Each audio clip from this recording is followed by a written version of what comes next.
fanadihadiana farany rahantsika milohan'ny idirana amin'ny vahiny izay nasaina dia mitondra fanazavana mahakasika indrindra ny fandaharana asany izay mety hitantanany ity dia ara-panatanjahantena sy 10 mihaja ity ny filohan'ny fédérationna vaovao. Any tena faly fa lany tamin'ity mandat vaovao ity ny tanjona dia ame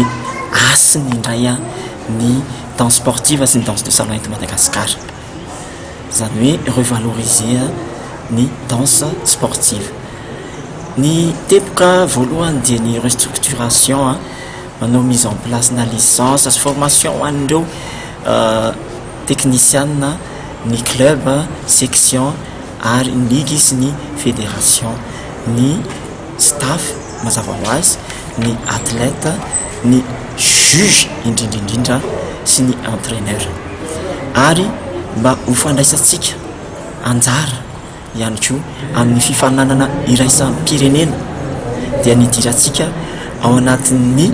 fikambanam-ben'ny fédération internationale ny danse sportive satria isika mbola tsy tafiditra tao anatiny mba ahafahantsika mahazo tombontsoa, mba ahafahantsika mandray anjara amin'ny championnat du monde indrindrindrindra. Izany hoe anetsiketsika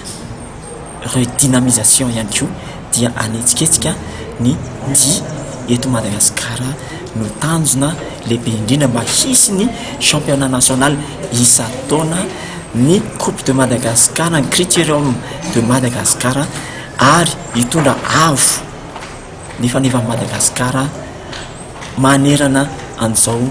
tontolo izao. Ary tsy adino ny relève ny ankizy kely zay ampidirana ny any amin'ny sport any an-tsekoly mba mbola kely ny ankizy 10-11 ans dia efa éduquena amin'ny danse de salon.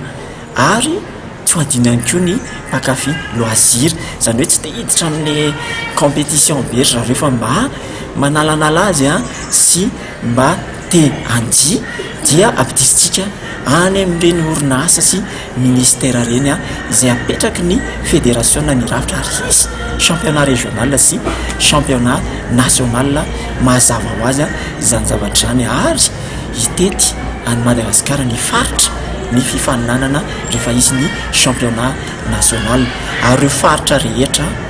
dia ahazo tombotsoa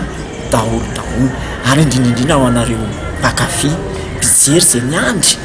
miandry hoe aiza ny hetsika fa hiverina ny hetsika na spectacle io na compétition io manome toky anareo rehetra fa hiverina ny asin'ny dia anam-panatanjahantena eto Madagasikara.